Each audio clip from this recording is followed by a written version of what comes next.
What's up, guys? It's going on here, back with another video. Today's video, guys, is going to be my Premier League team of the season. These are going to be the 11 players I feel like have played the best in each of their respective positions in the Premier League in the 18-19 season. We're not going to mess any time with this, guys. We're going to go straight into it. So, let's do it. So, guys, starting off with the goalkeeper, I've gone with David De Gea from Manchester United and Spain. And even though Alisson from Liverpool was a very close contender for this one, I've gone with De Gea.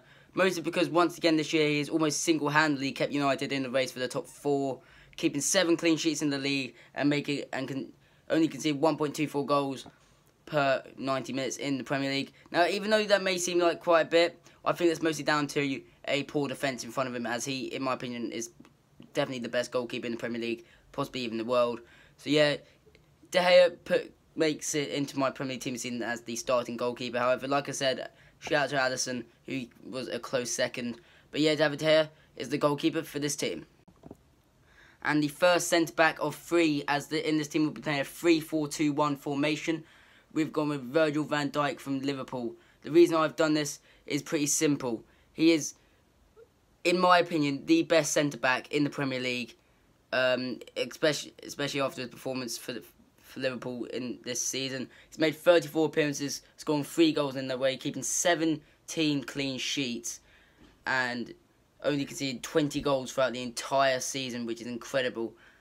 And yeah, he's been such an amazing and important player for Liverpool, and has majorly improved on his days at Groningen in the Netherlands, as well as Celtic in Scotland.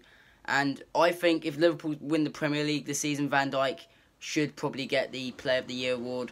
So yeah, Van Dijk is the first centre-back in this Premier League team this season. And guys, the second centre-back is going to be Laporte from Manchester City.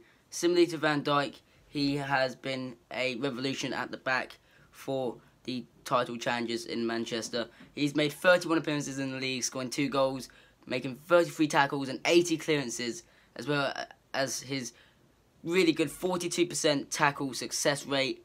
And he's majorly improved this season. He didn't really get much game time last season, as Pep kind of favoured a centre-back partnership of Otamendi and John Stones. But this season, he's kept Otamendi out of the team with his really good performances. And I highly rate the youngster from France. I definitely feel like he's a great player. And this season, he showed that he was worth the money in January last season. So, Marc Laporte is my second centre-back in my team this season. And to end off the defenders, we've got Sokratis from my beloved Arsenal. You may be thinking that I've gone a bit biased here, but hear me out. I think Sokratis is one of the main reasons why, at the moment, as I'm recording this, we've kept 6 clean sheets in our last 7, only conceded 1 goal, and he has been such an influential player for us this season. As why I put him in my end of season awards video the last video I did.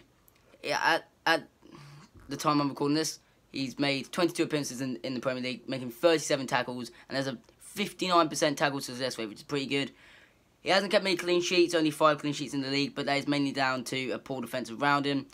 But yeah, he's been a great defender for us this season, and I really hope he stays for the next 2 or 3 seasons. And he isn't the only Arsenal player in this team. I think there's one more. But guys, Sokratis is my final centre-back. So the 3 centre-backs are Sokratis, Van Dijk and Laporte. Let's move on to the midfield. So starting off on the midfield, guys, is going to be the left mid, and it's going to be Sadio Mane from Senegal and Liverpool. He's been fantastic. He was brilliant in his first season for Liverpool, equally good in second, but this season has been fantastic. He's probably Liverpool's most consistent forward out of the 3 this season. At the time I'm recording, he's made 32 appearances, scored 18 goals, and that is a 0.56 goals per 90 minutes rate. Pretty good. And considering the fact he's not an out-and-out striker, he's more of a left winger, that is a very, very good return. And he's had a fantastic season alongside Van Dijk. Could be a shout for the Player of the Year award if Liverpool win the Premier League. So yeah, Sadio Mane, guys, is going to be the left mid in this team. Starting off the central midfielders, guys, is going to be another Manchester City player. It's going to be Fernandinho, who I think is Man City's most important player. as at the time of recording, 28 appearances he's made in the league, only scoring 1 goal, but he's made 55 tackles, and there's an amazing 75% tackle success rate in the Premier League. That is fantastic, and his performance against Liverpool at the Etihad was a big showing of just how important he is for City and how much they need him. City are a fantastic team, however they lack class when he is not playing. He is such a vital player for them, and he makes them tick. He makes them go from defence to attack so quickly, and is such an important player for Pep Guardiola's side. And again, I rate Fernandinho very, very highly. He's getting on a bit now. He's into his 30s, but his talent cannot be underestimated. He's proved a lot of people wrong as well this season, which is good to see. And Fernandinho starts off the central midfield in my Premier League team this season. And the second and final central midfielder may surprise some of you, but I've gone with Paul Pogba, another player who has majorly improved on his previous season, especially since Ole Gunnar Solskjaer is taking over at Manchester United. Under Mourinho, he was pretty inconsistent, but under Solskjaer, he's probably thrived. He's made 30 appearances in the league, scoring 13 goals and getting 9 assists. And even though quite a few of them are penalties, obviously as a central midfielder, your job is not to score goals, really. But yeah, he's done really well. 0.43 goals per 90 minutes, which is pretty decent for a central midfielder / attacking midfielder. And I've been pretty impressed with him in parts of this season. And again, he has his critics, Pogba, but I feel like under Solskjaer he's definitely a lot more consistent. And yeah, hopefully for Manchester United fans anyway, he continues this form. And Pogba is in my Premier League team season as the second central midfielder alongside Fernandinho from Man City. The opposite winger to the other end of the pitch from Mane is another Liverpool player. It's going to be Mo Salah.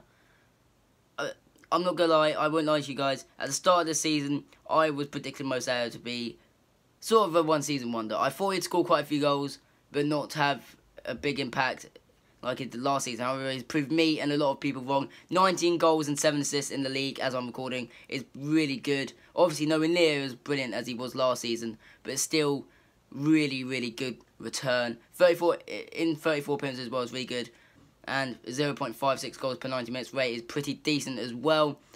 And Liverpool are so good when they have their entire front three of Mane, Firmino, Salah on the field, as well as obviously Van Dijk at the back. They have such a good side. And even though personally I prefer City to win the league, if Liverpool win the league, you can't deny they have probably deserved it. They've been fantastic this season, proved me and a lot of other people wrong. And guys, Salah is the final midfielder, and let's move on to the forward line. And starting off on the left forward is a player who I think, especially if City win the Premier League in the 18-19 season, should win the Player of the Year award. That is Raheem Sterling. Last season was fantastic. This season, just as good, if not better. 30 appearances in the league, 17 goals and 9 assists is really, really good. 0.57 goals per 90 minutes. And Sterling, well, I don't get why the media in England keep criticising him. He's arguably England's best player, or obviously Kane's there as well. I think he's just as good, if not better, as Kane. And I don't know why the media keep hating on him. He's arguably our best player in the national team, especially on form this season. And he rightfully deserves to win the Player of the Year, especially if City win the league. And Sterling was one of the first names I thought of when I was thinking of this team. And it's not hard to see why with his goals and assists return this year. Sterling is the left forward in this team. And guys, leading the line as the striker in my Premier League team this season is going to be another Manchester City player. It's going to be Sergio Aguero, a player who in the Premier League when fit is one of the most consistent players in the league. This season, at the time of recording, he's made 29 appearances, scoring 19 goals and getting 8 assists, which is a goal per game ratio of 0.66%. Really, really good and another fantastic season for him. And he's such a good player. People were comparing him to the likes of Henry. I don't think he's at that level yet. I think Henry was still definitely better in the Premier League than him. But if he carries on the rate he's going, he could definitely reach the sort of levels of Henry and those kind of guys at the top of the Premier League scoring charts. But yeah, another great season for Aguero, who is such a great player and a great player to watch as well. So guys, Aguero leads the line at striker for this team. And guys, playing at right forward is He doesn't really play right forward, but I wanted to put him here. It's going to be the second and final Arsenal player. It's going to be Pierre-Emerick Aubameyang. Now, again, you may be saying I'm biased, or if you watched the video yesterday, you may be confused, because in the video yesterday, I did say Lacazette was our player of the season. However, I think Aubameyang's been slightly more effective in the Premier League for us this season. At the time of recording, he's made 32 appearances, scoring 18 goals, getting 5 assists. Again, a 0.56 goals per 90 minutes ratio. He's been great this season. He often misses great chances, but he's, again, very important to us. A player who's I've been really impressed with since he joined. He's got a very, very good goal-scoring rate since January 2018, where he joined Arsenal. I've been really impressed with him again this season. Hopefully he can get a few more goals towards the end, especially tomorrow's on Sunday against Palace. And yeah, Aubameyang is the final player in this team. And guys, I hope you enjoyed this video. If you did, leave a like, subscribe. Again, trying to get more videos out as much as I can. So if you did enjoy this, leave a like, subscribe. I'll see you guys later. Peace out.